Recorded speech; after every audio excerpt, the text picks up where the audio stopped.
elikhulu ungazibambi. Uliphakamise izwi lakho njengecilongo. Utshela abantu bami iziphambeko zabo, indlu kaJakobe izono zayo. Lapha namhlanje sithunywe phezu konke odalile izulu nomhlaba ukuba sikhulume izwi likaNkulunkulu kubantu bakhe.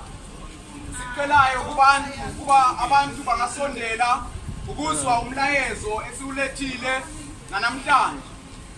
Ake sifunde incwadi kaIsaya 58 verse number 1 ezoletha isizathu esisiletha kule ndawo namhlanje. Funda. Memeza ngezwi elikhulu. Lithini izwi? Memeza ngezwi elikhulu. Ingakho simemeza ngezwi elikhulu. Qhubeka. Ungazibambi. Lithini izwi? Ungazibambi. Ingakho singazibambi simemeza ngezwi elikhulu. Qhubeka. Uliphakamisa izwi lakho njengecilongo. Ingakho siphakamisa izwi njengecilongo. Wenze njani? Utshela abantu bami iziphambeko zabo, indlu kaJakobe izono zayo. uNkulunkulu uthi sitshele abantu bakhe iziphambeko zabo nendlu kaJakobe izono zayo. Okukuthi isizathu esisona esikhulu esisilethayo namhlanje kule ndawo. Sitshela abantu ngeziphambeko nangezono zabo. Umlayezo wezwi likaNkulunkulu. Incwadi kaMikha chapter 3 ufundela khona uverse number 8. Isizathu esisiletha kule ndawo namhlanje ukumemezela izwi likaNkulunkulu. Ingakho bonke abantu bayamenywa. Mangabe unombuzo masondela ubuze nombuzo wakho sizokuphendula ngokwezwi likaNkulunkulu. Funda. Verse number 8. Yepha mina ngigcwele amandla ngomoya kaJehova. Ngigcwele amandla ngomoya kaJehova, okusho ukuthi silapha namhlanje ngomoya kaNkulunkulu. Qhubeka. Ngokulunga nangobuqhawe. Ngokulunga nangobuqhawe. Qhubeka. Ukuba ngimtshele uJakobe iziphambeko zakhe, uIsrayeli izono zakhe. Okusho ukuthi silapha ukutshela abantu ngeziphambeko nangezono zabo, ukuze abantu baphenduke bamele ukwazi ukuthi zini iziphambeko zabo nezono zabo. Ake siqale nje ngesono esikhulu nesiphambeko esikhulu esiphethe abantu namhlanje. Ufundele khona uverse number 10 no verse number 31. Uthi uJehova tshela abantu bami iziphambeko zabo nezono zabo. Incwadi esifundayo incwadi kaJeremiah chapter number 5 verse number 30 and verse number 31. Funda. Okumangalisayo nokwesabekayo kuyenziwa ezweni. Okumangalisayo nokwesabekayo kuyenziwa la ezweni. Qhubeka. Verse 31. Come on. Abaprofeti baprofetha amanga. Abaprofeti baprofetha yini? Abaprofeti baprofetha amanga. Abaprofeti bena bakhona kule ndawo baprofetha yini? Amanga. Baprofetha yini? Amanga. Abaprofeti abakhona namhlanje baprofetha amanga. Qhubeka. Abapristi babusa eceleni wabo. Nalabafundisi abakhona namhlanje abanamasonto babusa nabaprofeti bamanga. Abantu bona benze njani? Qhubeka. Abantu bami ke bayakuthanda kanjalo. Abantu bayabathanda abaprofeti babo bamanga. Kusho izwi likaNkulunkulu. Qhubeka. Yepha ngiyakwenza njani ekupheleni na? Izwi lithi ngiyakwenza njani ekupheleni. Akuphinde futhi lelizwi. Again, funda. Jeremiah chapter 5 verse 30. Come on. Okumangalisayo nokwesabekayo kuyenziwa ezweni. uNkulunkulu uthi kunento emangalisayo nesabekayo enzekayo la ezweni. Qhubeka. Verse 31. Come on. Abaprofeti baprofetha amanga. La kukhona abaprofeti bamanga. Abantu ey'motini zabo namhlanje bagcwalise izitika zabaprofeti babo bamanga. Wena umprofeti wakho wamanga kade wama-bodyguard kodwa walukunikeza istika ukuthi sifane emotini. Athi wena uzovikelwa istika kodwa wena uvikelwa ama-bodyguard. Abaprofeti bamanga bavulile amasonto agcwele kulo lonke le dolobha. Abantu bakhipha imali basibanikela. Abanye kuthiwa batshala imbewu kodwa abaprofeti bamanga. Qhubeka. Abapristi babusa eceleni wabo. Abafundisi abakhona namhlanje bayabuza eceleni abaprofeti bamanga. Come on. Abantu bami bayakuthanda kanjalo. Abantu bayabathanda abaprofeti bamanga. uNkulunkulu uthi abantu bayawathanda amanga. Kuliphatha amazwi akhe. Number 5 verse number 10. Come on. Incwadi kaMikha chapter 5 verse 10. Come on. Anithumela isipho ngendlela yaseGibhithe. Incwadi kaMose incwadi esifundayo 5 verse number 10. Funda. Bayamzonda fakazela ukulunga esangweni. Abantu bayathanda Bayamzonda fakazela ukulunga esangweni.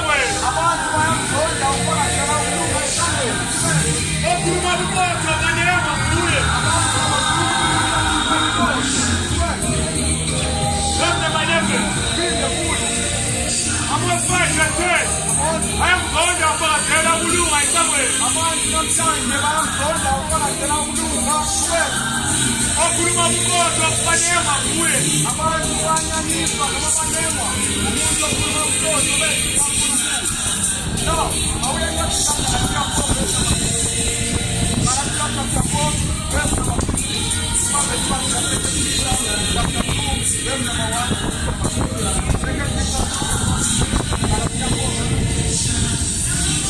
Verse number 16. Konke sengaba yisitha kini ngokunishumayeza iqiniso na.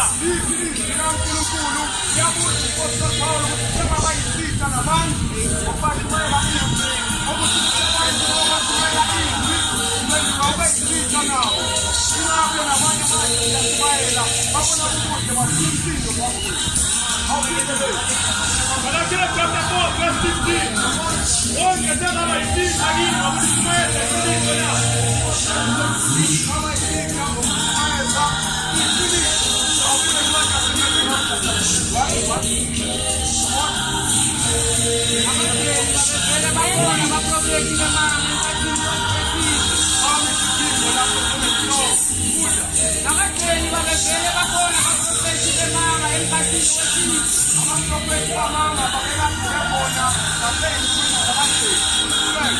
Kanjalo-ke nalapho emkhathini wenu basawuvela abaprofethi bemanga njengalokho nasemkhathini wenu phakathi kwenu kuzovela abaprofethi bamanga lisho izwi likaNkulunkulu qhubeka labashawungenisa tifundiso temanga letibhubhisayo abaprofethi bamanga bangenisa iy'mfundiso zamanga ezibhubhisayo funda bafika umbuso wabethenga ngaloko-ke batawube batidonsela ekubhujisweni lokusheshisayo la izwi likaNkulunkulu likhuluma ngabaprofethi bamanga abafika nenkosi uhlobo lwayo ukuthi babekade bekhona nasey'nsukwini zakadeni njengoba namhlanje sebekhona abaprofethi bamanga awufundele qhubeke incwadi ya-2 Peter chapter 2 qhubeka labanyenti bayawulandzela lawo manyala abo abantu abanganani abazolandela abaprofethi bamanga labanyenti bayawulandzela lawo manyala abo abantu labangakanani abazawulandela abaprofethi bamanga labanyenti bayawulandzela lawo manyala abo ingakho abantu bagcwele emasontweni nasey'nkonzweni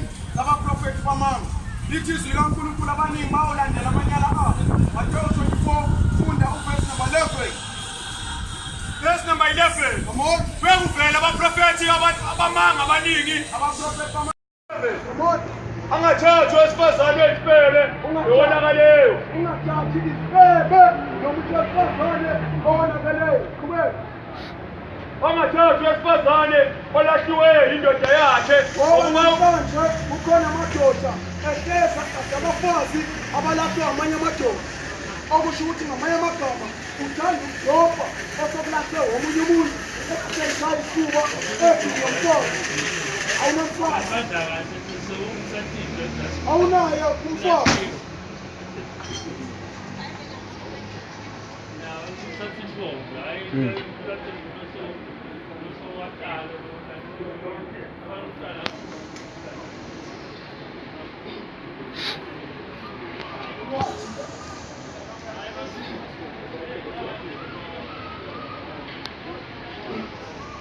Isaiah chapter 3 verse number 12 abantu bami-ke izingane ziyabacindezela nabesifazane bayababuza bantu bami abaniholayo bayanidukisa Abaniholayo bayenzani? bayanidukisa Namhlanje khona abafundisi abahola abantu bayabadukisa. That's why namhlanje khona abantu bayafeka njengoba kumgibelo. Sasa kuyisonto bayavuka ngesibindi baya emasontweni. Nabafundisi bakho bakutshela bathi kusisekile abadukisayo. Repeat. verse 12 abantu bami izingane ziyabacindezela Abantu bacindezelwa ingane namhlanje. That's why namhlanje ingane zakwazi ukuya ebusuku abazali bangazikhuzi. Bacindezela abantwana bethu. Qhubeka. nabesifazane bayababuza Nabesifazane bayabuza. Qhubeka. bantu bami abaniholayo bayanidukisa Labantu abaniholayo ngoba abafundisi benu bayadukisa ngoba banifundisa umthetho kaNkulunkulu. Bengilezi imali Nayi nje abaprofethi kuphela bayenza. Ngoba namhlanje yakhola bathi lolu profethi kodwa ubona izinto kuphela. Profethi abona imishado, profethi abona ubudwena wena uzala uzozala kodwa ngabona izono zakho ifebe ngangena nomadeni abaprofeta babona lutho ukuthi lo ifebe phela phela free Iyo 2:14 abaprofeti bakho bakubonele imibono eyize nokula abaprofeti bakho wena bakubonela izinto eziyize nokula bayibona ukuthi uthola umsebenzi ngenyanga ezayo lo nyaka lo uzoshada kodwa bakutshela izono zakho yibo labo bakudumisayo kube abangulanga kubona kwakho abaprofeti bathi abangulu ukubona kwakho that's why namajeni namhlanje ayangena emasontweni amukeleke leyo nto ayikho ezwini kube ukuba babuyise ukuthunjwa kwakho kepha bakubonele iziprofeto eziyize bakubonela iprofethi ezinjani abaprofethi ke bazibonayo namhlanje siyize umuntu wesifazane uyangena afake ibhuku afake ibhayibheli emapheni bamtshela umprofethi bathi usisekile owesifazane agqokisa kwendoda uyolahlwa owesifazane agqokisa kwesibebe uyolahlwa Khuluma babe. madoda alala wodwa ayolahlwa abaprofeti bakho bakubonele imibono eyize nokula abaprofeti bakho wena Israyeli babonela izinto eziyize nokula that's why namhlanje abantu baya ngegqebhezane emasontweni baya abantu besifazane ngamabhruku bathulile abaprofeti those are false prophets those are false prophets those are false prophets the false prophet Khanyane false prophet Khadebe false prophet Bushiri false prophet bakazela lokho ngokwethu asipasaba abaprofeti bakho abathunyelwe phezu konke ukuthi sizokutshela ukuthi labo baprofethi bayadukisa sheme profethi wamanga siphezu lokho ngokwethu abanamhlanje khona abantu abadala akuyewunkulunkulu kulile munye unkulunkulu esimkhonzayo akekho munye munye unkulunkulu okhona ekumele simkhonze sisonke singabantu abamnyama akekho omunye unkulunkulu esanikwa yena namhlanje abantu bakhonza imali yabo namhlanje abantu bakhonza okuphathekayo kodwa emazweni ulizwe kaNkulunkulu uthini mathatha indlela yosono angeni hayi lokubeka sokwayo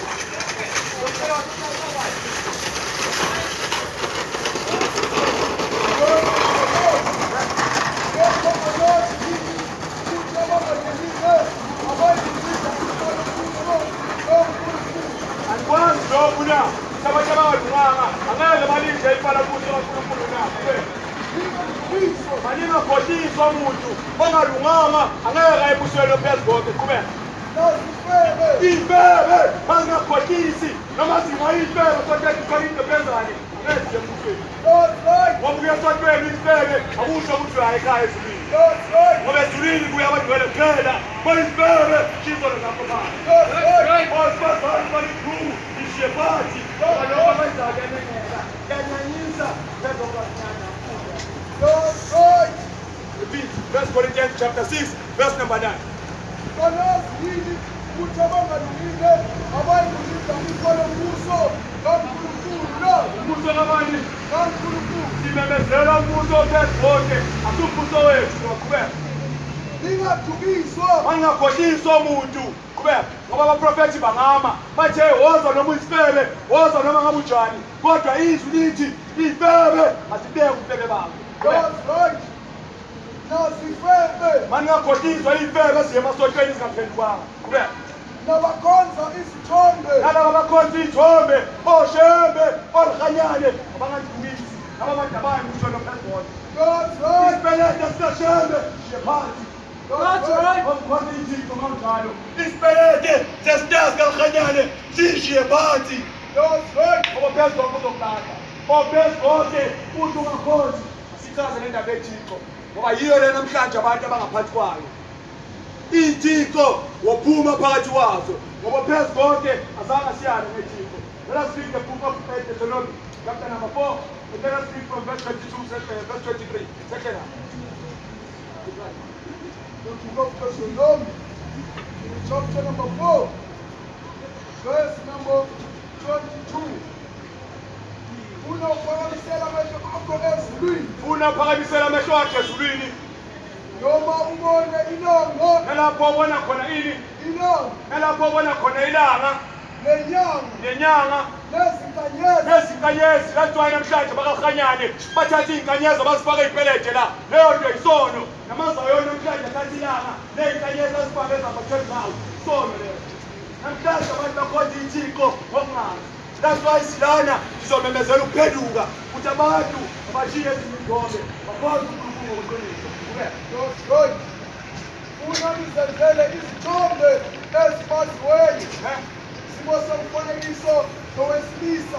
isimo sokufanekisowani Ngowesilisa. lathiwa namhlanje bazenzela ushebo oluRhanyane izwi lithi ungazenzeli lezo zinto qhubeka Noma owesifazane. noma wesifazane nabantu abakhonza uMariya namhlanje qhubeka Noma umfanekiso wesilwane. noma umfanekiso wesilwane Noma umfanekiso wenyoni. noma umfanekisowani Wenyoni. bonke abantu abafaka inyoni bayolahlwa lede bakhuluma amaprofethi bonke abantu abafaka inyoni bayolahlwa bonke abantu bakaRhanyane abafaka inyoni bayolahlwa That's right. rivers of living water fonyo for pastor That's right. ngoba bayenzani bafaka inyoni abatsheni kuyagcwala kuphuphume abantu babusisekile bonke abantu abakhonza iy'thombe bazolahlwa That's right. universal church itsin That's right. Noma umfanekiso wesilwane. Esinqobiselayo emhlabeni. noma ngabe isilwane esinobuzelayo emhlabeni esihambayo qhubeka Noma umfanekiso wenhlanzi emanzini. noma umfanekiso wenhlanzi bonke laba bakhonza eRoma oPope labaniphethe nayo leyo Rhabula church bafaka ley'gqoko zenhlanzi bonke labo bantu bayolahlwa qhubeka Unophakamisela amehlo akho lapho ubona khona ilongo nenyanga nenyanga nezinkanyezi nezinkanyezi yonke ibandla lezi nalapho obona khona ney'ngelosi qhubeka umukhonze wenzeni umukhonze bonke labantu abakhonza uShembe uRhanyane bonke abantu abayenza izinto ezingekho noma ezingahambelani nezwi bazolahlwa ngoba izwi lithi ungazenzeli izithombe ezibaziweyo ungazenzeli izithombe ezibaziweyo ngoba uma wenza njalo uyolahlwa uphezu kweBhayibheli lethi ndiza simemezelayo aseyesonto izwi lakhe uNkulunkulu lento esimemezelayo amazwi ophezu konke avela eBhayibhelini lakho lelo lifunda every Sunday kuphela abantu namhlanje bagqiliswa ngoba bafunda amaBhayibheli wabo iBhayibheli malifunda ihlale ezizweni ngoba namhlanje abantu bakhonza abanye othixo ngokungazi That's right. uNkulunkulu umelene naleyo nto leyo That's right. let us expect more asiye lapha encwadini kaAmose chapter 5 verse number 1. Let's read Amos chapter 5 verse 26 right. That's right. Before you लेना दीजिए फटाफट जाना कोई भी शायद ले आके फटाफट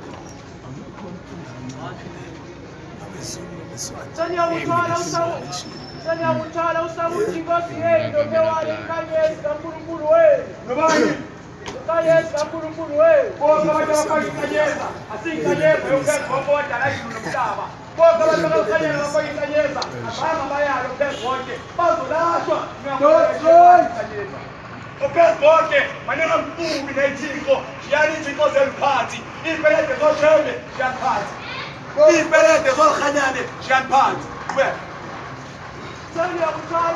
Sanyakuthala isakuthi inkosi yenu bewale inkanyezi kaNkulunkulu wenu. nobani Inkanyezi kaNkulunkulu wenu. lenkanyeza bayifakayo siyinkanyeza phezu komntu wethu inkanyeza kaNkulunkulu wabo qhubeka Izithombe zenu elizenzelisayo.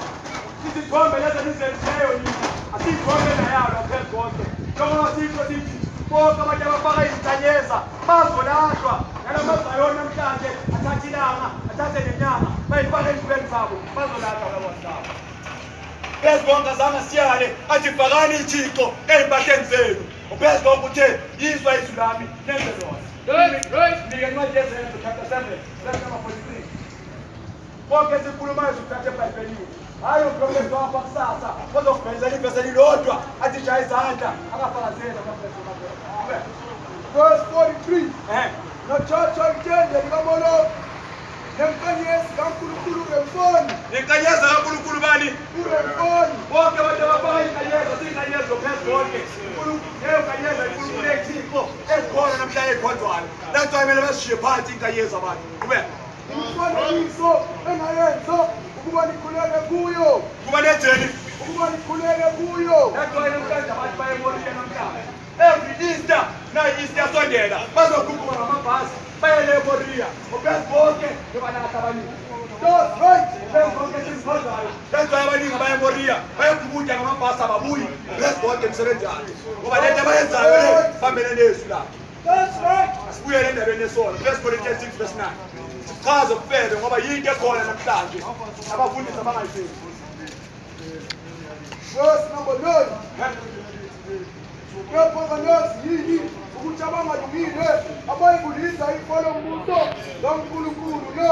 Anazi yini ukuthi abantu abangalunganga laba abangahambi ngemiyalo, abangagcini imithetho, laba bantu laba ngeke balidle ifa lombuso kaNkulunkulu. Kubeka Ningadukiswa. maningakhohlisa abafundisi bethu amasonto, mangalunganga angeke ulidle ifa lombuso kaNkulunkulu. Kubeka Nasifebe. maningadukiswa yini? Nasifebe. Maningadukiswa yini? Nasifebe. Yini? Isifebe. Asichaze le ndaba ofebe, sichaze siveze kabanzi ukuthi ifebe masingalikhohlisi.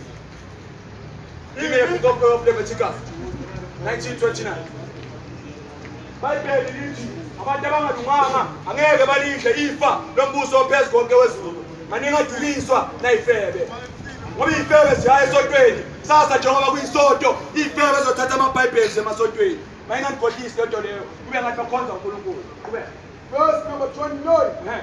Awuyikuhlambalaza indodakazi yakho awuhlambalaza indodakazi yakho wenzeni? ukuyenza isifebe. Nina bazali, yekani ukuhlambalaza amadodakazi wenu kwenza ifebe. Mangabe umzali, noma ngabe umama, ubaba, ugqokisa ingane yakhe ibhruko wesifazane, noma ingane yakhe entombazane ugqokisa ibhruko uyolahlwa. That's right. Ubaba uvumela umntana wakhe aphume ekhaya ngebhruko uyolahlwa. Qhubeka. That's right.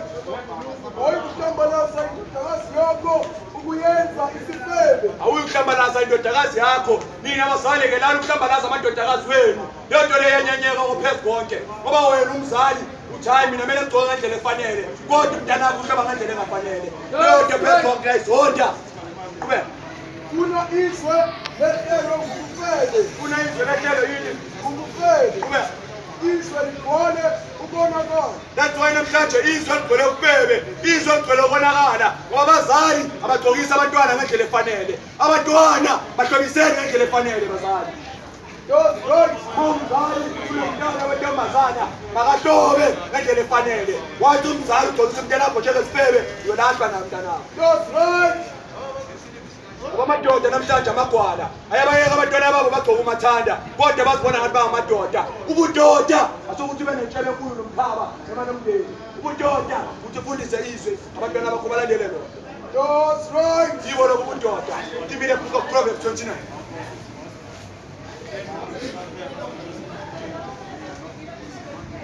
And read verse number 3. Verse number 3. Umuntu othanda ukuhlakanipha uthokozisa uyise. Umuntu othanda ukuhlakanipha noma othanda ukwazi ngendlela zikaNkulunkulu uzomjabalisa uyise osekhaya sezulwini. Kubeka. Kepha umngane wezifebe. Kepha umngane wani? Wezifebe. Wenzani? Ukhitha imfuyo yawo. Mangabe uyindoda uba umngane neyifebe imfuyo yakho uzoyicitha. That's why njengoba inyanga iphelile amadoda egcwalele neyifebe awasenamali namhlanje. That's right. Ngoba leyifebe egcwalana nazo ziyancela zidla imali. Igcina amadoda weak angasapoti emakhaya. That's right. Proverbs 29 verse number 3. Abantu umuntu othanda ukuhlakanipha uthokozisa uyise. Mangabe uyindoda uthanda ukuhlakanipha uzomthokozisa kanjalo phezu konke ukuthi mangabe unomntwana entombazana embathise ngendlela efanele makahlobe ngendlela efanele umntana wakho entombazana. Kubeka. Kepha umngane wezifebe. Mangabe uyindoda uba umngane weyifebe kwenzakalani ngawe? Ukhitha imfuyo yawo. That's why mandoda xhomane neyifebe mawuhola ifebe ezigoyidla imali yakho ungayiboni. That's right. Ngoba kunamadoda awiki namhlanje amadoda esaliza ukuthi wonke amanisi bayahola kodwa ekhaya bayazi imali. Kuwayile ifebe. That's right. Ngoba indoda enolwazi indoda eneqoda amadoda wafundise emakhaya. That's right. Angeke ube indoda ibe nesifazane esifebe uthule kanjalo ungathi. That's right. Amadoda mawahlobise noma mawahlobe abantu babo besifazane ngendlela efanele. Go back to Deuteronomy 22 verse 5. The book of Deuteronomy, chapter 22, verse number 5. owesifazane Lithini? Awuqale phansi. owesifazane Ushadile.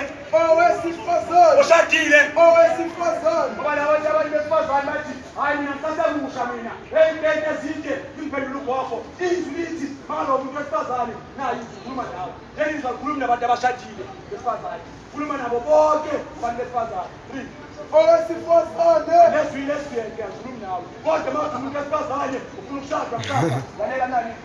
owesifazane Wesifazane. makangagqoki okwendoda Ibani umuntu wesifazane la. Yasho ukuthi ungagqoki ukukhuluma umuntu wesifazane.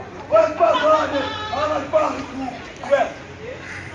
nendoda mayingambathi ingubo yowesifazane Kubeka sibheke ukuthi izwi uthini ngalabantu abayizanjalo. Kubeka. ngokuba yilowo owenza lokho uyisimeniso kuJehova uNkulunkulu wonke. Uyanyenyeka umuntu wesifazane osebandoda.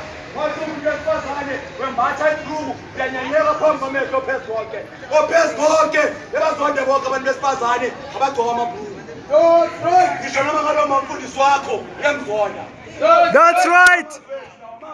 Lapho nalo nawe ekhaya. Repeat. That's number 5. Verse 5. Ehe. Owesifazane Wesifazane. makangagqoki okwendoda nendoda mayingambathi ingubo yowesifazane Nendoda mayingagqokiswa kwesifazane. Kubeka. ngokuba yilowo nalowo enza lokho uyisimeniso kuJehova uNkulunkulu wakho. Namazwi ayaveza ngokucacile ukuthi ophezu konke abazonda bonke abantu besifazane abagcokisa okweyifele number 1. Abantu besifazane abagcokisa okwamadoda abazonda ophezu konke. That's right. Abantu besifazane abathathe namabhuku wabo bafake emlilweni. That's right. Ngoba leyo nto ophezu konke ayizonda. Ungahlekwa kube mnandi kodwa mhlazana ophezu konke noma ophezu konke adlulela abantu noma ukukhala nokugedla kwamazinyo. That's right. Siselapho sithanda izonibonisa iqiniso. Imele ngoba umuntu ubona ngathi sithe la sizothengisa abantu sibashiye kanjalo. Sithe la sizomnikeza isolution. Isixazululo sokuthi yini lo uNkulunkulu ayifuna kini bantu bakhe. Ngoba ngiyakholwa bendikubise emasontweni abantu benu. Ophezu konke uthumile ukuzonifayisa ngamazwi akhe. Verse 9.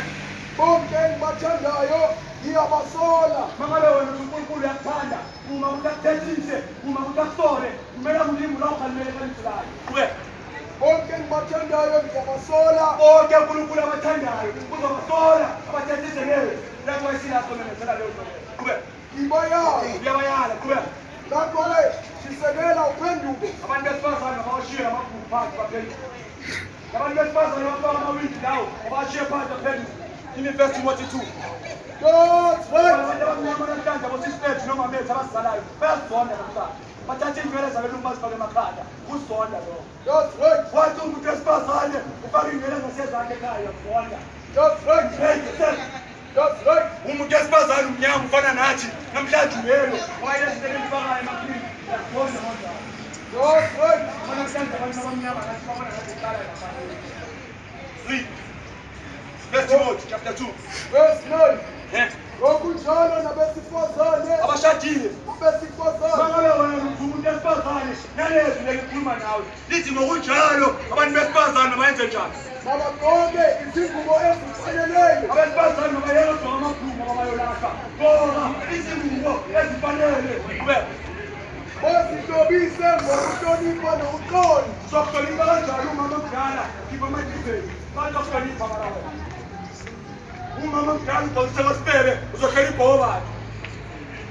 Ngoba namhlanje omama banokuqina bathi hey soyiphayipheli izohloniphiswa nenyoko kodwa yena ugqokise kwasibele uzohlonipha obani umama? Omama abayafele. Abesifazane mabazihlobise ngokuqonda. Abesifazane mabazihlobise ngokuqonda. Qhubeka. Ungabi nezinwele zalukiweyo. Kungabi ngani? Nezinwele zalukiweyo. Abantu besifazane abayeke ukufaka nemisindo yamahashe emakhanda. Yekelani, yekelani, yekelani. Ungabi nezinwele ezalukiweyo. Wathi umuntu wesifazane uzofaka iy'nwele zamawindi, ama-razor cut, president hair, razor cut. That's right. Qhubeka. Nangegolide. Nangegolide, qhubeka. Nangamapareki. Ngepha njengokufanele abesifazane abashoyo ukuthi besaba uNkulunkulu. njengabesifazane abashongi bamsabo phezu konke nayindlela kumele sibe ngayo qhubeka Bantobe imisebenzi emihle. Jobani ninabantu besifazane ngemisebenzi emihle ngoba khona namhlanje abesifazane abagcoka iziketi ezide bathwale emakhanda kodwa bayafeba That's right. bakhona kashembe lawo siyabathola bakhona kalihanyana abantu besifazane abangagqoka amakhulu kodwa bayafeba basekhona That's right. asimemezeli indaba yezembatho thina simemezela indaba yomsebenzi omuhle That's right. ngoba ungagcoka ngendlela efanele kodwa ufebe Ngokunjalo nabesifazane babagqoke izingubo ezifaneleyo. Bazihlobise ngokuhlonipha nokuqonda. Ungabi ngezinwele ezalukiweyo, ngegolide, ngamaparele, ngezambatho ezinemali eningi. Kepha nje okufanele abesifazane abashoyo ukuthi besaba uNkulunkulu. bonke abesifazane abantu bamsabo phezu konke beye bahlobe ngendlela efanele unless animsabo phezu konke ngenyana ukuthi phezu konke anibuyise then qhubekani igcoke lokho lugcokayo qhubekani gcokise kwayifebe qhubekani ngoba amabhruku abantu besifazane kodwa laba besifazane abantu bamsabo phezu konke izwi lithi hlobani ngendlela efanele asibuyele ngale 1 Corinthians chapter 6 ngoba lento yokufebe abantu besifazane yacasula yanyanyisa Bethwa uyabathola nabafundisi bamasonto balala nabo labantu besifazane ngoba bangcwele bonke labantu. That's right. Your pastors they sleep with this young woman balala nabo babashiye kanjalo wangcolile. That's right. Yathi yini ukuthi abangakalunga bayikulinda lifa lembuso kaNkulunkulu. Ungayeleki ingwadla. Aningayekeki yini Ingwadla. chazile ifebe ifebe mazingakhohlisi noma zingakusasa ifebe sontweni angeke ziyembusweni phezulu konke. Ngoba ifebe siyafeba namhlanje sathi asibuka ngesipindi sesontweni angeke niyembusweni phezulu konke. Ifebe asibushiye phansi ifebe. That's right. Yanyanyisa indaba yokufeba phezulu konke ayizona futhi. Qhubeka.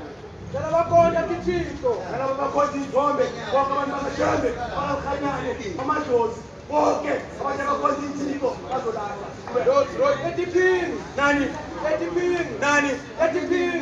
iphingi ilabantu besifazane bathi bashadiwe bafakiwe mhlambe indandathu njengoba ukuthi uthathiwe ayikhiphe le ring hambe namanye amadoda labo bantu besifazane abanjalo bani phezulu konke abazona.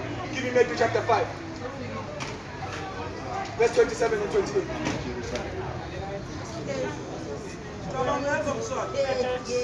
Verse number 27. Hey, Buddhist. Yeah, Buddhist. Izwile kuthiwa ungaphili. Afunda madulo in the book of Exodus chapter 20 uPhezulu konke yakhuluma uthi ungaphili uKristu la usela abantu emthethweni futhi nezwa ngaphambilini kuthiwa ungaphili Verse number 28. Kepha mina ngithi kini, yilona lo obuka wesifazane amkhanuke. Usephingile naye enhlizweni yakho. yilona leyo ndoda ezobuka umuntu wesifazane ikhanuke enhlizweni sebephingile labo bantu labo. Amadoda akufanele ukubaphinge ngenxa ukuthi babheke abantu besifazane izenzeka kanjani lento leyo ukuthi abantu besifazane bagcokisa bayifebe lento izenza amadoda aphile. That's right. Ingakho sithi abantu besifazane mabagqoke ngendlela efanele. That's right. Izwile kuthiwa ungaphili. Kepha mina ngithi kini, yilona lo obuka wesifazane amkhanuke. Usephingile naye enhlizweni yakho. Lona leyo ndoda ezobheka umuntu wesifazane sephingile naye enhlizweni. Ngoba amadoda namhlanje ayaphinga ngenxa yabantu besifazane abagqokisa bayifebe ngenxa yabantu besifazane abafaka amabhuku. Izwithi abantu besifazane njengoba That's right. sibuyele ngale 1 Corinthians 6 verse 9.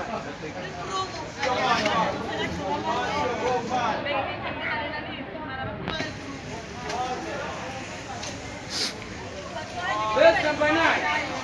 Kepha anazi yini ukuthi abangalungile bayokulidla ifa lombuso kaNkulunkulu na? Umbuso kabani lona?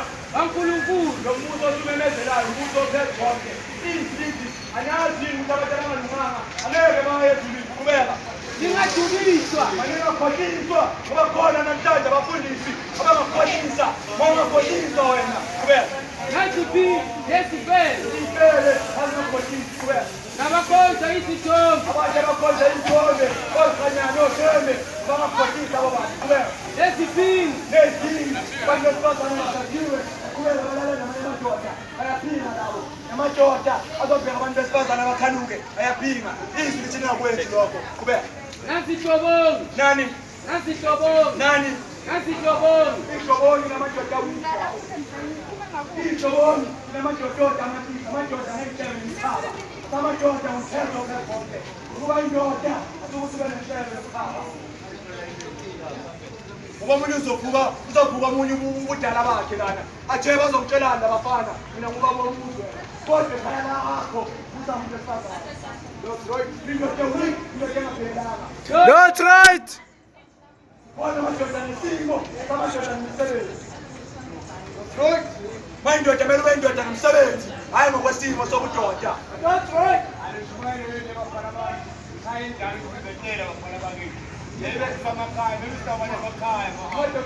First Corinthians chapter 14.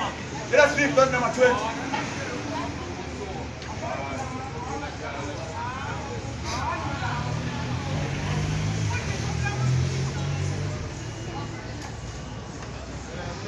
Verse number 20. Bazalwane bami, ningabi ngabantwana ngengqondo. Ningabi ngabantwana ngengqondo. Wena mawukholwa, ungabi umntwana ngengqondo. Ngoba namhlanje khona obaba namhlanje abangahamba lana bathi, "Yeni sibangela umsindo bafana hlalani phansi. Yeni mancane nazutho." Kodwa masinomnika iBhayibheli, sithi babakhuluma silalele. Ayikho azokutshela yona. Apostoli yakhuluma ukuthi bazalwane, maningabi ngabantwana ngengqondo. Ngoba namhlanje obaba esinabo namhlanje indaba yaziyo ibhola. Indaba yaziyo ukudakwa. Namhlanje ngenxa yesono yibo ngabe bahleli la basifundisa amaBhayibheli. Naba le stadium, naba le bayadakwa, naba le bayafeba. Ngakho sikana namhlanje ngabo baba kodwa amathuba abayizokhuluma ngabo. Intobomi amadoda wini angeke ngaye embusweni ophezulu konke. Mayindoda bayindoda. That's right. Asibuyele manje. First Corinthians chapter 6 verse number 9. Verse 9. Lapho kanazi ukuthi abangalungile abayi kulinda inkolo mbuso kaNkulunkulu no. Ningadukisi. Angakhotiswa oprofeti benu obushimu bazozani nalonke zifebe uzani nadini uzani nalonke izwi lithi ningakhotiswa abobushimu. Bushiri is a false pastor. That's right. I am a false prophet. That's right. I am a false prophet. That's right. Give me the book of Jeremiah. Sobuya now. Jeremiah 23.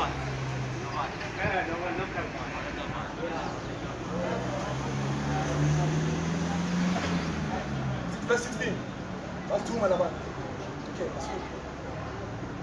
Lago lokushiwa usimanga samandla uthi ningakulaleli lokuba prophetwa kaprofeti kini.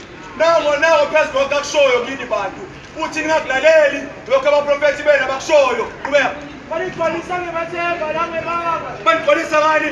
Ngemathemba langemanga. Abaprofeti abakhona namhlanje bagcwalisa abantu ngamathemba amanga. Bathi lo nyaka unyaka wakho lo mntana sekhaya. Izwi lithi ungabalaleli abo baprofeti. Ushiri ngomlaleli. False prophet. That's right. Bakhuluma imibono ezingozo zabo. Bakhuluma yini? Imibono ezingozo zabo. Bakhuluma into esengqondweni zabo abaprofeti. Bayibheke ukuthi ungabalaleli abaprofeti. Ngoba bakhuluma into esengqondweni yabo. That's why I'm telling you to say this about. Man, tell us get now, get now. Ayilo waphuma emlonyeni wesiphakathi. Abakhulumi lokho aphuma eBhayibhelini. Ngoba laba profeti namhlanje abagcwele namhlanje izinto zonke. Bona impela ngasontweni wabo bakhuluma. Siyangena ibebe bangabatshela ukuthi abaprofeti. Abaprofeti izwi lithi ngabalaleli labo baprofeti. Kubeka. Number 17. Baqhubeka bakhulume kulaba bethelekako bathi sibawathi ukuthi ngihlawumba nekuthula. Bathi simakade uthini? Ngihlawumba nekuthula. Abaprofeti banamhlanje bayakhuluma. Bathi hayi uNkulunkulu uthi nizoba nokuthula. Kubeka. Kubo bonke labalandzela imali yezinhliziyo zabo. Bathi kude bekubi yakuthandekela. Abaprofeti badukisa isizwe. Bathi ayikho into ezobahlakalela. Lethu namhlanje abantu bayafa bayibheke. Uprofeti abizwa ngamathuntu azongqaba wafa esidakwa wafa efeba makangcwatshwa bathi makalale ngokuthula izwe selugcwele obubi namhlanje.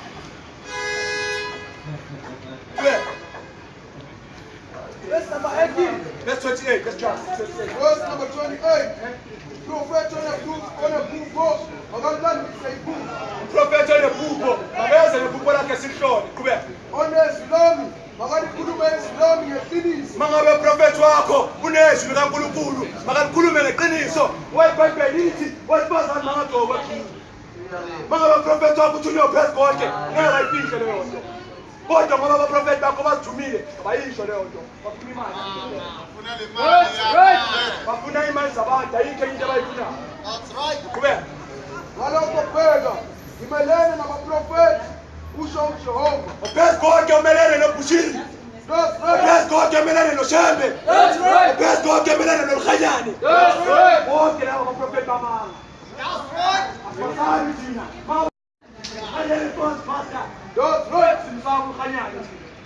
Bonke abantu abakhonza uLukhanyane bayolapha. That's right. Asisho nemfutha leyo nto. uLukhanyane is a false prophet. That's right. Kodukisa abantu bakithi yibo labo esizobatshela namhlanje ukuthi umani nawumasondo. Shiyani namatiyo wena nganashukela. Shiyani. That's right. Bakhuluma abantu ngesibindi. Hey abaprofethi ababathisa abantu inyoka. Hey abaprofethi laba kodwa bona baphuza amatyenga nashukela. Tshela abantu namaphuza ityenga nashukela. Abanye abayeka abanye bathe lo mprofethi nowasePitori ukhisa abantu inyoka. Hey no ukhisa abantu amakhulu. Kodwa wena phuza itiye engenashukela. That's right. Mfana sowe. Repeat, asiqale pha. Verse number 28. Masicale from verse number 16. Uthi uthini phezu konke. Amazwi asamemezelayo, amazwi ashiwo Jehova. Asamazwi aphuma kimi. Kodwa amazwi ashiwo Jehova. Kodwa lethu nomhlaba. Qhubeka. Usho kanje uJehova uthi, ningawalaleli amazwi abaprofethi, Ningawalaleli amazwi abaprofethi. abaprofethi akini. Balifundisa obuyise, Bafundisa kunjani? obuyise. Qhubeka. Bakhuluma umbono wenhliziyo yabo. Bakhuluma umbono wenhliziyo zabo. Lethu namhlanje abantu bayofeba noma umdlelo. Sasa bayovuka baye emasontweni. Professor ngeke ngimise emnyango. Noma prophet athi, "Hey, khona isipele la." Ngeke yizwa leyo. Prophet athi khona isipele la. Basikhulumi zonke lezo zinto abaprofethi. Phezu konke uthi nabalaleli abo baprofethi. Usho kanje uJehova uthi, ningawalaleli amazwi abaprofethi akini. Balifundisa obuyise. Bakhuluma umbono wenhliziyo yabo. Kungekuvela emlonyeni kaJehova. Verse 7. Badinge bethi babangidelelayo. Bakhuluma kulabantu abadelela izwi. Ngoba wathi ukuthi esifazane ubholisa kwesipele uyamdelela phezu konke. Kodwa labaprofethi befaka ithemba labantu esifazane abadelela isipele. Lethu abantu besifazane abafebayo bayanesibindi emasontweni. Ngoba bayazi ukuthi abaprofethi bayabatshela indaba ezimnandi. Sizenanga ngeqiniso bathi bakithi ayikho into esizenayo. Lethu sizengayo iqiniso ngoba sithanda ukuthi nani uyani isolo phezu konke. Isaiah chapter 1. Uthi noma izono zenu ngabe ngale sinibophu kanjani. Uyanibiza uThixo uSomandla. Book of Isaiah chapter 1 verse number 8. Wozani-ke sithethe indaba, uNkulunkulu uyanibiza uthi wozani sikhulume indaba. Qhubeka. usho uJehova, Amazwi ashiwo uNkulunkulu odala izulu nomhlaba. noma izono zenu zibomvu kakhulu, Noma basiwaziwa ukuthi uyatshontsha, uyaphinga, uyafeba, uyadakwa. Uthi woza ngoba Kristu wafa efela izono zethu. uJesu wafa efela izono zethu.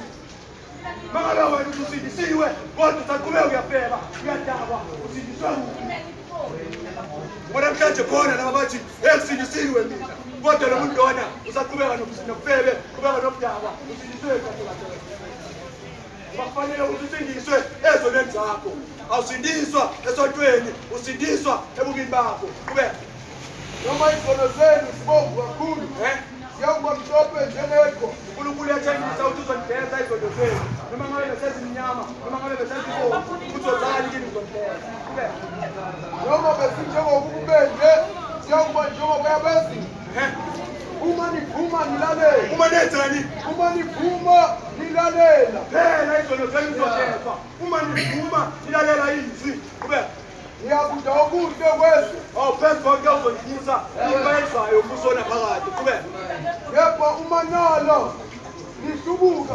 uma nangabe nina abantu besifazane siyakutshela sithekelani sitshela ifebe siyakutshela sithekelani amabhruku nyala andifuna ukubuya kwenzekalani manje Ngiyakudliwa intembo. andodliwa inkemba nina ngeke ubone ubusophezolo Those right. bonke abantu besifazane bagqokiselwa ifebe bagqoka amabhruku bawudliwa inkemba nangabani That's right. mangabe niyala ukubuya nizonidla inkemba kathini That's right. sibuyele ngale 1 Corinthians chapter 6 verse number 9 Yes.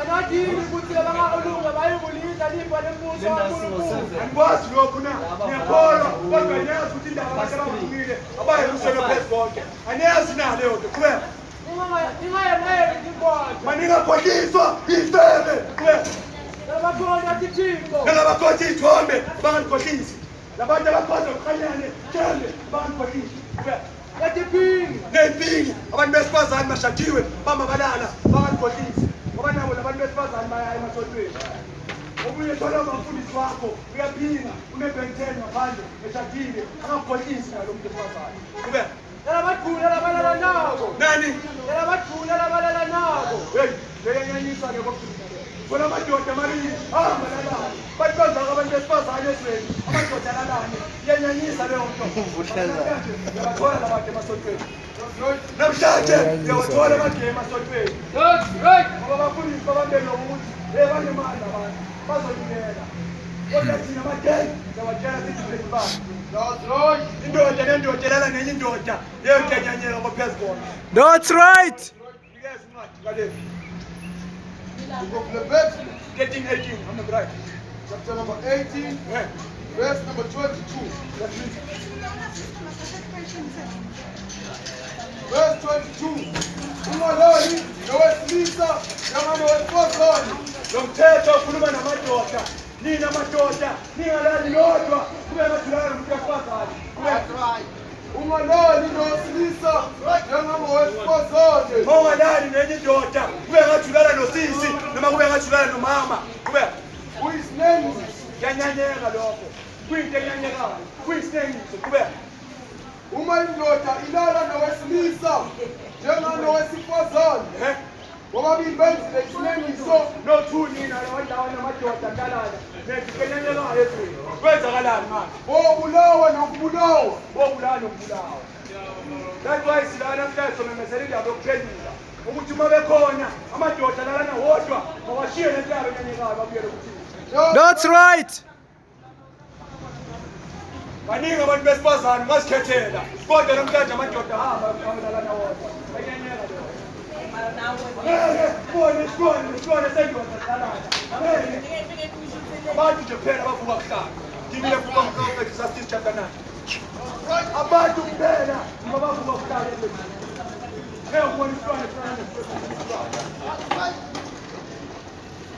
Verse number 3. Kungilokhu kubo bonke okwenziwa phansi kwelanga. hey kubi lokho okwenziwa phansi emhlabeni Bonke betelwa into yinye. bonke abantu behlelwa into efanayo Ngalokho izinhliziyo zamadodana abantu zigcwele ububi.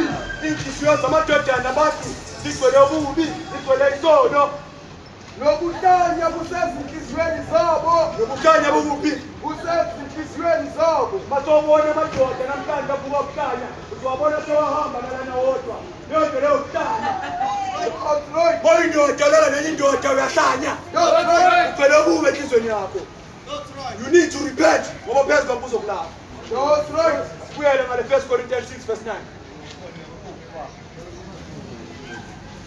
Verse number 9.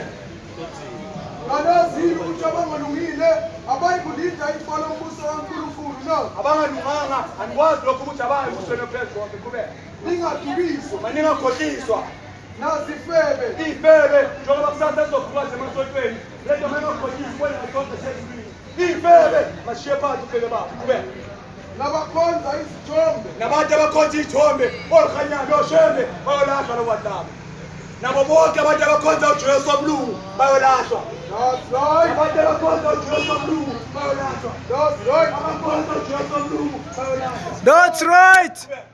Nasi King. Ney'mpingo abantu besifazane beshadiwe bahambe balala bayolahlwa. Qhubeka. Nasi Kabong. Nalamadoda odamakisi amadoda nesimo lamadoda lanjalo asadingi lawo azolala. Qhubeka. Nabesilisa abalala nayo. Namadoda alalanayo azolahlwa. Ingakho silasi siphendukane. Qhubeka. Namasela. Nani? Namasela. Nani? Namasela. Abantu abatshontshayo kumele babiyele ukutshontsha ngoba izwi lithi uma utshontsha ngeke ube ngumsebenzi. Noma ngabe ithole kuphepha nontshontshayo emsebenzini ungatshontshi. Telo thetho. That's right. Ngoba mina ngizothaya ithole kuphepha ungatshontshi uma utshontsha lapha. That's right. Abantu abatshontshela amadoda abanye bafazi ungatshontshi umthetho. Qhubeka. Nabahahayo. Nalaba hahaya bathanda izinto. Qhubeka. Nasi Takwa. Nani? Nasi Takwa. Nani? Nasi Takwa. Indawa asiye emusweni phezu konke. That's right. Lokho akusho ukuthi ukuphuza kulokho kodwa indawa asiye emusweni phezu konke. That's right. Isitaba umuntu onjani? Isitaba lo muntu wena phuze thabela. Mina ngithabela yothenga. Uvuka sekasengina athi angazi ngifike kanjani. Isitaba leso. Umuntu ongabisoba ohlezi adakiwe njalo isitaba leso. Yiso isitaba leso. Umuntu ongabisoba ohlezi njalo aphuza angeke ukuthola soba isitaba leso. Ngoba mama uNkulunkulu wakuphuza kungani uJesu watshentsha amazwi ezwayo. Bafundisi bakhe abanalaqonda uJesu waguqula amanzi wenza iwayini uphuza ukungoroka kodwa kudakwa kulo. Qhubeka. Nasi Judy. Nani? Nasi Judy. Nalabo bagcwele inhlamba emlonyeni wabo angeke balihle ifa lombuso phezu wabo. Qhubeka. Nabaphangi. Nalabo abaphanga abantu benkani nalabo bathatha izinto ngenkani. Qhubeka. Abayibulidla ifalo mbuso kaNkulunkulu. Qhubeka. Verse number 11. Babenjalo abanye kini. Babenjalo abanye kuphi? Kini. Nathi sesinjalo. Hayi ukuthi nathi sazalwa sinje. Nathi kuqala lesidaba lesibeba abanye bethu sibeka khanyane kodwa ngeqiniso elambuleka sasuka lamasontweni. That's right. Hayi ukuthi nathi sazalwa sila sashumayezwa nesetho phenduka. Nathi ingapho sila sokushumayeza. Qhubeka verse number 11. Babenjalo abanye kini. Kepha senahlanzwa. Senenzani? Senahlanzwa. Sesagezwa. Qhubeka. Senangcoliswa. Sangcweliswa. Qhubeka. Senalungisiswa. Salungisiswa. Ngegama lenkosi uJesu Kristu. Ngegama likaShembe. Ngegama lenkosi uJesu Kristu. Ngegama likaBarnabas eLhanyane. Ngegama lenkosi uJesu Kristu. Ngegama lenkosi yona yodwa Jesu Kristu. Bonke abantu ababhapathiswa egameni likaLhanyane nokuShembe bayolahlwa. Bonke. Mangabona ukuthi ubhaphathisiwe kepha wabhaphathiswa egameni likaShembe noma ngabe uLhanyane. Yabona indaba kaLhanyane iweza. uLhanyane is a false prophet. That's right. Shembe false prophet. That's right. False prophet. That's right. Shembe false prophet. That's right. Abanye nababaningi abagcwele ezweni abangitshela ngezona abaprofeti bamanga bonke. That's right. Mark chapter 7 verse 21. Asiye khona. Verse number 21. Ngokuba phakathi enhliziyweni yabantu Ukuba phakathi enhliziyweni yabantu qhubeka. kuma imicabango emibi Uma ngicabanga emibi nobufebe nani nobufebe lokufela beyinto abasifazane nibezayo uvela ngaphakathi enhliziyweni zenu.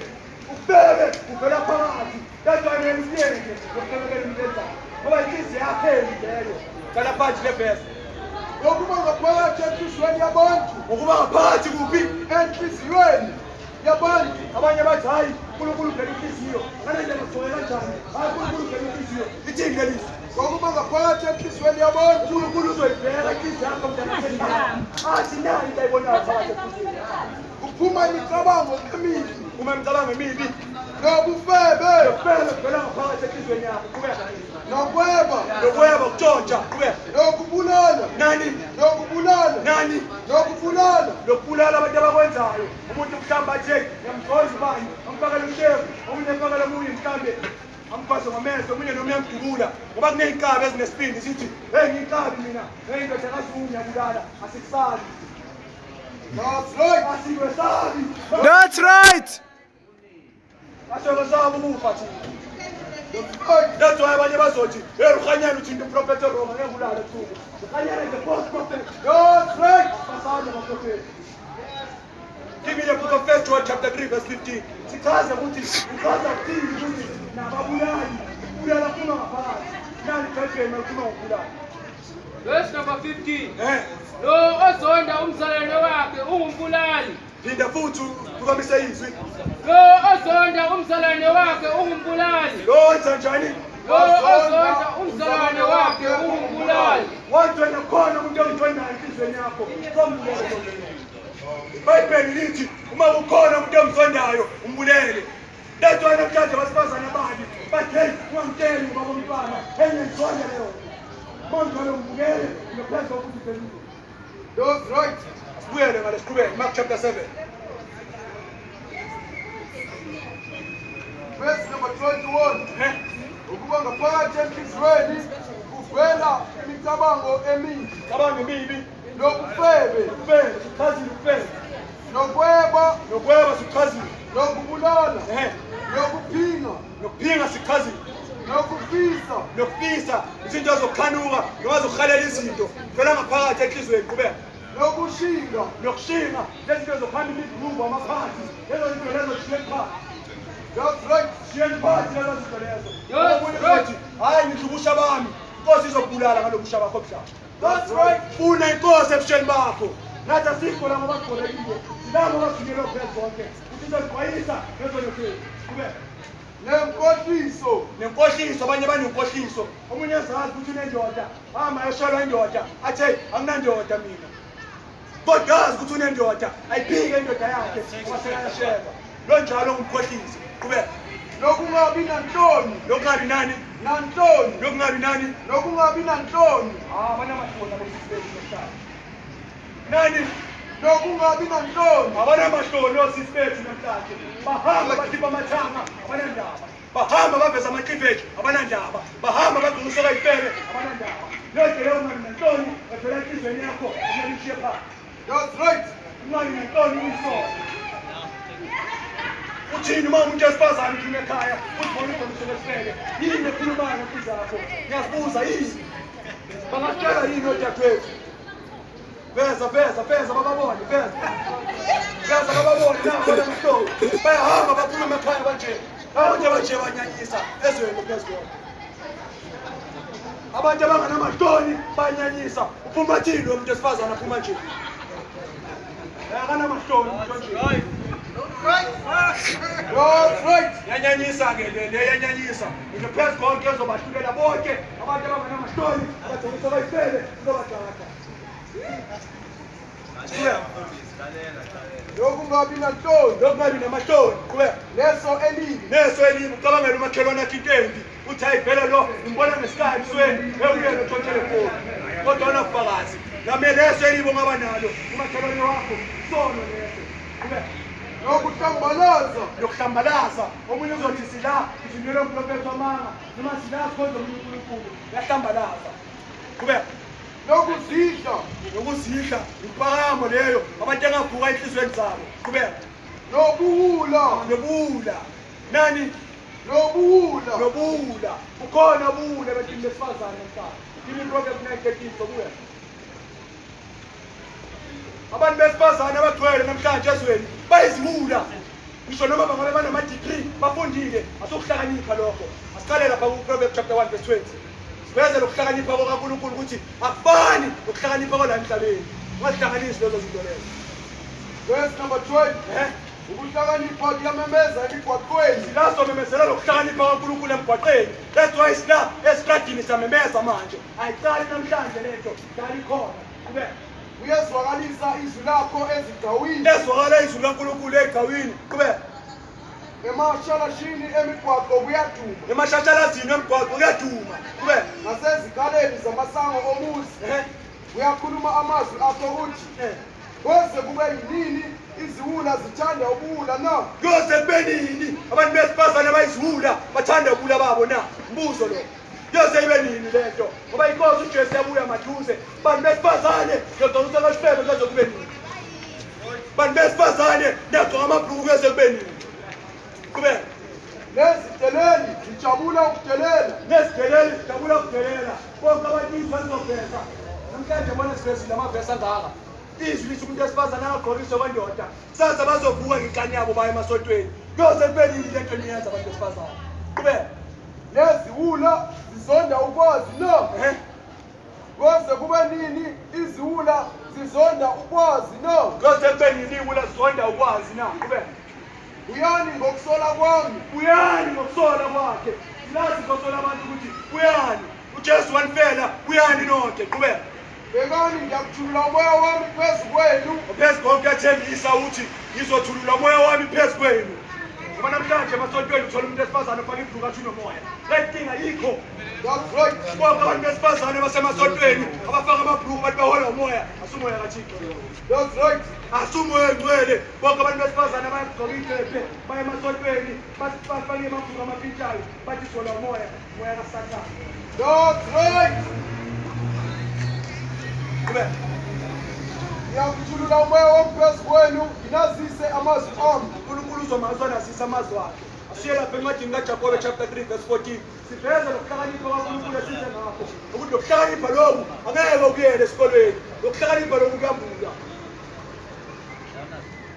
Ngoba namhlanje abantu besifazane laba bama-degrees abafunde kakhulu nama-diploma bazibona ngathi bahlakaniphile and izwi kaNkulunkulu bahlakanipha ukudlula lona. Akukho njalo kusisibenzi. Uyani ukusola kaNkulunkulu? Verse 14. Yebo umani nomhawu obabayo nombango ezinhliziyweni zenu ningaziboni ningaliqambeli iqiniso. Lokhu kuhlakanipha kusikho okwaphezulu. Namhlanje ngiyacabanga bekunyaka odlulile sibabona amakhehla kaShembe ayemakhotha amakhehla kaShembe ayalwa ayacabana balala ukubusa ayenzeki leyo nto ebandleni kaThixo. That's why sithi Shembe is a false prophet. That's right. Lokhu kuhlakanipha kusikho okwaphezulu. Lokuhlakanipha lokuveli phezulu la kuba khona ingxabano kube khona abantu abaphikisanayo lokuhlakanipha kuveli phezulu. Kube Kodwa kungokomhlaba. ukuhlakanipha komhlaba lokho okufundelile makufika la emhlabeni noba ukuhlakanipha ozalwe nako. Kube Kungokwemvelo. ukuhlakanipha kwemvelo ozalwa nakho khona ukuhlakanipha kwemvelo akufani nalokhu. Kube Kungokwamadimoni. Kungokwamadimoni. Kungokwamadimoni. kukhona ukuhlakanipha kwamadimoni. Kukhona ukuhlakanipha kwamadimoni. Lokuhlakanipha namhlanje kusayo kulabaprofethi namhlanje ababuya ema-Bible school ukuhlakanipha kwamadimoni. That's right. Akukusuka ukuhlakanipha kwaThixo. Ukuhlakanipha kwaThixo kuyakususa esonweni. Ngoba izwi lithi uqala ukuhlakanipha kusaba uNkulunkulu. Kube Ngokuba lapho kukhona umhawu nombango. Kukhona isiyaluyalu. kukhona yini? Isiyaluyalu. That's why namhlanje emasontweni kugcwele confusion. There's too much confusion emasontweni. Abanye bathi hayi uNkulunkulu uthanda sonke. Hayi abanye bathi confusion. That's why namhlanje uma ungaya khona ibhole la kunamasonto khona. Bahlangana kunamasonto awu-4 esikolweni esisodwa. Confusion. That's right. Kube Ngokuba lapho kukhona umhawu nombango. Kukhona isiyaluyalu. Lezenzo zonke ezinhle. Yebo ukuhlakanipha okwaphezulu. Okokuqala kumhlophe. okokuqala ukuhlakanipha kwaphezulu kumhlophe. Qhubeka. Andi kuba kube nokuthula. Kukunikeza ukuthula nawe uma umuntu. Qhubeka. Nokufa. Nani? Nokufa. Nokulalela. Nokulalela. Uma unokuhlakanipha ekuvela kuNkulunkulu uzolalela uma umuntu wesifazane izwi malithi ungagqokiswa kwesifebe uzolalela. Izwi malithi uma umuntu wesifazane ungalifaki ibhuluku uma unokuhlakanipha kwaNkulunkulu uzolalela lokho. Qhubeka. Kugcwele izihawu nezithelo ezinhle. Kugcwele isihawu nani? Nezithelo ezinhle. Njengoba sengishilo ukuthi lento esimemezelayo asimemezeli izembatho ukuthi abantu besifazane mabagqoke iziketi ezinde bathwale emakhanda. Asimemezeli leyo thina kuphela. Simemezela lokho kuhlobo kufanele nemisebenzi emihle okuyithela ezinhle. Ngoba uma ungaya kaShembe uye kaLikhanyane uzobathola abantu besifazane abangafaka amabhuluku. kaShembe naLikhanyane abafaka amabhuluku abantu bakhona. Kodwa sikhona ifebe laphaya. That's why simemezela thina leyo. That's right. Noma ungafaka isiketi eside uthwale ekhanda ubeke ngephansi. Uma ungale kaLikhanyane sikhona ifebe abasitshelwa. Uma ngabe uLikhanyane uprofethi weqiniso uyangabatshela abasifazane ukuthi bayekufebe. That's right. Uma ngabe uShembe uprofethi weqiniso uyangabatshela abantu besifazane bayekufebe. ngoba amadoda entshebe ethina sabobaba ozunga amakhehla angawazi umthetho. That's right. Asibuye. Asiye ngale ncwadi naMaroma chapter 1. Keep it from verse 18 is fine. Umakhono nombuzo angasondela. Mamanje sivulela ithuba lokuthi umakhono umuntu onombuzo angasondela. Question onayo waza nazo kuphendula ngokwebhayibheli. Sivulela ithuba manje lokuthi umakhona umuntu onombuzo makeze abuze komphendula. Makhona sikushilo ongazwanga kahle nali ithuba siyakunikeza woza uzobuza uzophendula. Any question umuntu anayo makeze ungasabi woza uzobuza uzophendula. Sila sizosizana. Noma yephi? Asisonto isizwe sabantu abamnyama abakhonza uNkulunkulu. Sikhona la eTawu, sikhona eJezitoni, sikhona ePretoria. Pretoria sigcwele khona kakhulu. Kodwa la eMpumalanga sikhona eTawu. Uthi mhlawumbe uyadinga imininingwane, sothi masiqeda sokunikeza imininingwane, noma usinikeze imininingwane yakho sokuthini. Khona umbuzo mhlawumbe umuntu anayo. Since sifa abantu basathukile kwamanje noma mhlambe basazidla ngalokho esikushoyo. Asiqhubeke Romans chapter 1 verse 18. Ngabuza ba?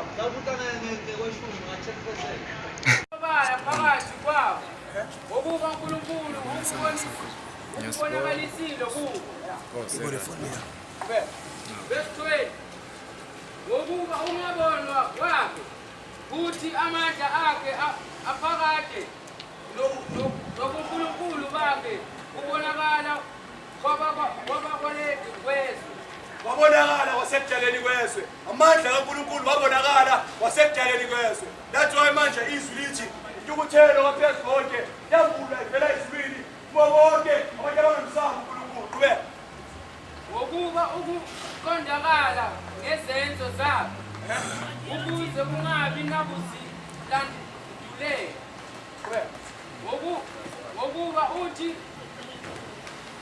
Ngokuba kuthe bemazi uNkulunkulu kabamdumisanga kabambonisanga kabambonanga njengoNkulunkulu. Bathe abantu bemazi uNkulunkulu kabambonganga njengoNkulunkulu. That's why namhlanje athola abantu bathi bayakholwa kodwa bahambi ngendlela yemiyalo. Qhubeka. Kodwa balutheka ezindleleni kwabo.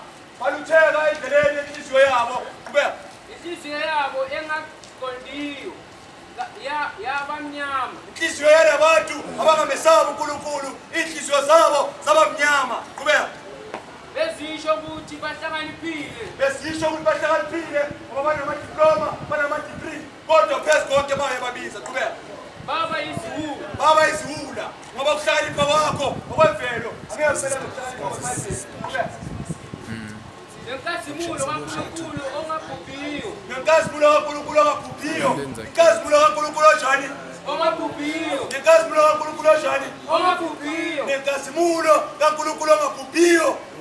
Qhubeka. Bayiguqule ifane nomfanekiso womuntu obhubhayo. Bayiguqula bathi namhlanje inkazimulo kaNkulunkulu ongabhubhiyo bayifanise nenkazimulo yomuntu obhubhayo. Qhubeka. Owezinyoni. Mfanekiso wani? Owezinyoni. That's why namhlanje uthola abantu bakaLukhanyana bafaka inyoni. Sebaguqule inkazimulo kaNkulunkulu. Qhubeka. Nowezilwane ezinezinyawo ezine. Nanowezilwane ezinyawo ezine. Qhubeka. Ezinwabuzelayo. Ngokuba uNkulunkulu wabanikela ezinkanukweni zezinhliziyo zabo. Ophezu konke wabanikela abantu ey'nkanukweni zabo. Qhubeka. Kukho ukungcola. Kukho yini? Ukungcola. That's why namhlanje abantu bangcolile, amadoda lalana hodwa, abantu besifazane bagqoka ngendlela efanele. Ungcola lokho. Qhubeka. Bahlazisane imizimba yabo. Bahlazisana imizimba yabo. Qhubeka. Baguqule iqiniso likaNkulunkulu balenze amanga. Abantu sebaguqulile iqiniso likaNkulunkulu namhlanje balenza amanga. Qhubeka.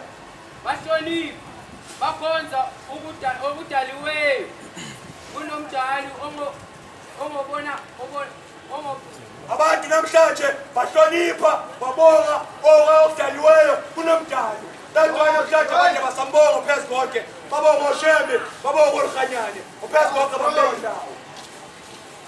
uthini? bakhonza okudaliweyo kunomdali ongekayo kuze kube phakathi. Kube. Okay. Nasiyabona ukuthi naba abantu bakhonza okudaliweyo kunomdali. That's why namhlanje abantu abafuna ukwazi ukuthi uNkulunkulu uthini. Bakhonza okudaliweyo kunomdali. Kodwa uNkulunkulu ebabiza abantu ukuthi izwani izwi lami. Give me the book. Sesovala mhlambe maduze. Isaiah chapter 57 verse 21.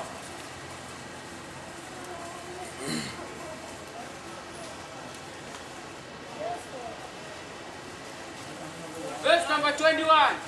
Akukho ukuthula kwababi. Akukho yini? Ukuthula kwababi. Akukho yini? Ukuthula kwababi. Akukho yini? Ukuthula kwababi. Kusho bani? Usho uNkulunkulu wami. Phinde futhi. Isaiah 57 verse 21. Akukho ukuthula kwababi. Akukho ukuthula kubantu ababi. Wathi wena ufa umubi angeke ulale ngokuthula. That's right. Noma ethuleni lakho bangabhala ngamazwi amakhulu bathi RIP, rest in peace. Bayibhele ithi akukho ukuthula. That's right. Ngoba abaprofeti namhlanje banamanga. Ibhele imfasi izimpi bathi awulale ngoxolo udadewethu. Akunakuthula. That's right. Abesifazane abafa bagcoka amabhuluku bafa bagcoka okwesibebe bafa bakhonza ithixo akukho ukuthula kubo. Repeat. Isaiah 57 verse 21. Verse number 21. Akukho ukuthula kwababi. There is no peace unto the wicked. Akukho ukuthula kwabantu. Qhubeka. Usho uNkulunkulu wami. Abaprofeti bamanga namhlanje bayavela. Lo muntu wafa isidakwa, wafa isibebe, wafa isiphingi, wafa isidakwa. Hayi makalale ngokuthula. Bayibheli namphini. Ibhayibheli yabaphikisa bonke abaprofeti bamanga abangcwaba abantu abafe bababi bathi bayezulwini. That's right. Repeat. Isaiah 57 verse 21. Akukho ukuthula kwababi. Akukho ukuthula kwababi. Kusho mina. Usho uNkulunkulu wami. Kusho thina lamazwi. Usho uNkulunkulu. Lamazwi asho uNkulunkulu uthi akukho ukuthula kubantu bababi. Nathi abantu ababi mele bashiye izono zabo. Mamubi shiya izono zakho. Lahla ububi wamkeliswe ukuphenduka. Go to the book of Acts chapter 2 verse 37.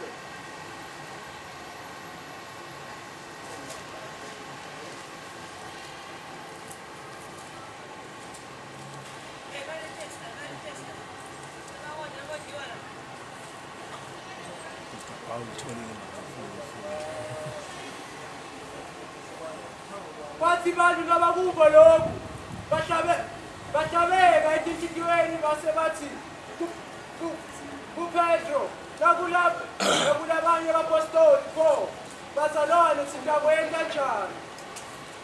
Number 38. Petro waphendula wathi phendukani nibhajatise noma ngamunye egameni laJesu Kristu. Egameni likabani? LaJesu Kristu. Likashembe. LaJesu Kristu. Likalkhanyane. LaJesu Kristu. Likabhoro. LaJesu Kristu. Likabushini. LaJesu Kristu. Likashembe. LaJesu Kristu. Ubhabhatiswa egameni likaJesu kuphela. That's right. Wabhabhatiswa kwelinye igama uyalahlwa. That's right. Ncwadi yezenzo chapter 2 verse 37. Verse 37. Wathi bantu labakubo lokhu bahlabela etinhlitiweni bathi Lamazwi sisengawo ayahlaba enhlizweni zabantu ayiqali namhlanje abantu bathi sebahlabe izwi enhlizweni zabo bayabuza kubapostoli bathi madoda sekwenza njani. Read verse 38 na impendulo. Petro waphendula wathi phendukani nibhajatise noma ngamunye egameni laJesu Kristu. Sukumisa isandla mafuna ukamukela uJesu. Ubhajatise egameni laJesu Kristu. Phendukani alikho ivesi elithi mafuna ukamukela uJesu sukumisa isandla kuba amasonto aseRoma lawo. That's No right. verse elithi mafuna ukamukela uJesu sukumisa isandla kuba usonto loyo. That's right. Mangabe ufuna ukamukela inkosi phenduka shiye kubi bakho. Ngoba uJesu wafa efela izono zabantu. Kuthi abantu mabashiye izono zabo. uJesu wafa. Give me the book of Matthew. Let's read the book of Matthew chapter 9 verse 13. That's right.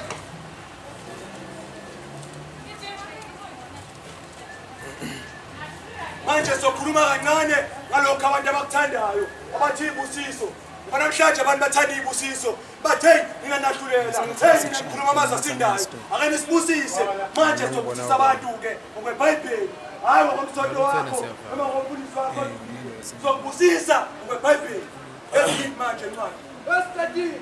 Kepha hambani nifunde ukuthi kusho ukuthini ukuthi hambani nifunde ukuthi chazani ukuthi kube ngifuna sihawu hayi umhlatshelo. phezu konke ufuna ngawo hayi umhlatshelo kubeka Ngoba ngikadeli kubisa balungileyo bepatoni. ophezu konke osithumileyo namhlanje akazanga biza abantu abalungileyo uze la uzobiza izoni sinners uze la uzobiza abantu abayizoni kubeka That's right. Verse number 14. Kusenjalo wafika abafundi baJohane uMbhaptizi. asiyeke lesifana ngilanga le ndaba ukuthi phezu konke uze eveni noma uzile etweni ukuthi azobiza abantu abayizoni ukuthi baphendule asibusise manje abantu kancane kimi abantu mhlambe give me the book of Acts chapter 3 think it's verse number last verse 19 or 26 19 let's not tell you it's fine Verse number 26. uNkulunkulu eseyivusile inceku yakhe wayithumela kini. uNkulunkulu eseyivusile inceku yakhe wayithumela kunina wena Kini kuqala ukunibusisa ngokuniguqula. Kube ilona lo kini ebubini bakho.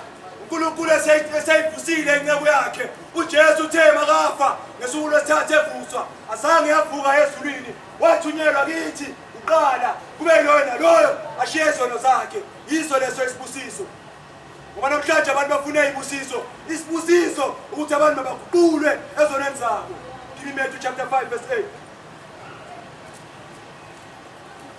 8 nasi ibusiso abantu abangazifuni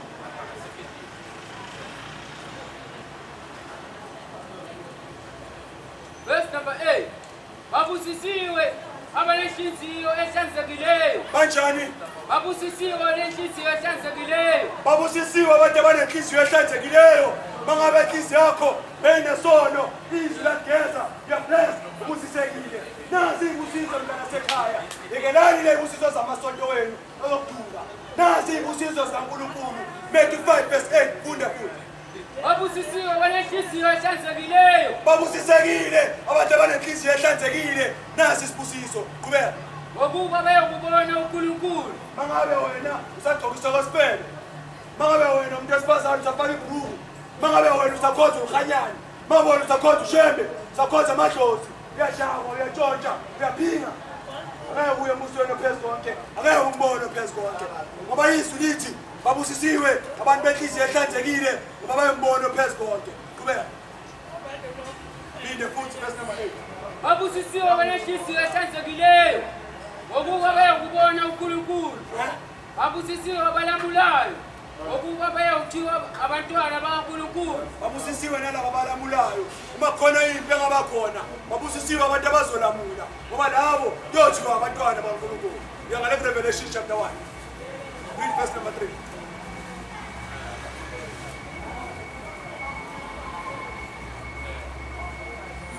Number 3. Ubusisiwe lofunza ngamazwi lesiprofethi. Babusisiwe nalabo labawembayo bese bawena lokubhalwe kuso. Ngoba isikhathi lesisonzele. Funda futhi. Verse number 3.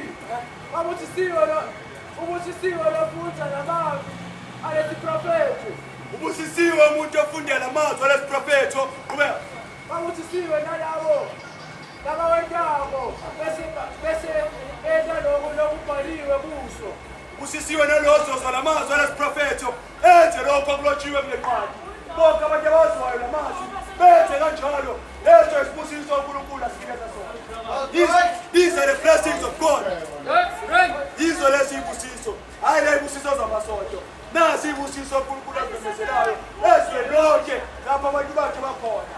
Uthi babusisiwe abazwayo izwi benze lonke lokho okulotshiweyo. Sifunde encwadini mhlawumbe sesivala manje. Umshumayeli. Yokuvula 10. Yokuvula 10, yeah. Zama.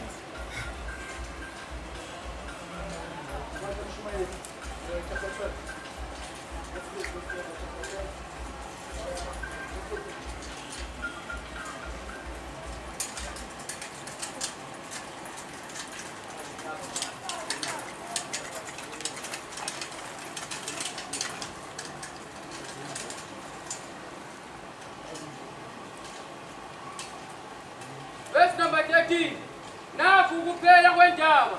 Nakuphela kwendaba. Kubeka. Lapho sekuzwakele konke. Lapho sesimemezele konke. Nasi isiphetho. Nakuphela kwendaba. Kubeka. Mesabe uNkulunkulu. Abantu mabamesabe ophezu konke. Abantu mabamesabe ophezu konke. Abantu mabamesabe ophezu konke. Nasi isiphetho. Nakuphela kwendaba. Repeat. Ncwadi kaMshumayeli chapter number 12 verse 13. Verse number 13. Nakhu kuphela kwendaba. Nakuphela kwendaba. Lapho sekuzwakele konke. Lapho sesivesile ukuthi abantu besifazane abangagqokiswa kwamadoda, abangagqokiswa kwayifebe. Nakuphela kwendaba. Kubeka. Mesabe uNkulunkulu. Mesabeni ophezu konke. Yekelani izono. Kubeka. Ugcine imiyalo yakhe. Nigcine imiyalo yakhe. That's Mesabeni ophezu konke. Nigcine imiyalo yakhe. Kubeka. Ngokuba lokho ngokwabantu bonke. Lokho esikumemezelayo okwabantu bonke.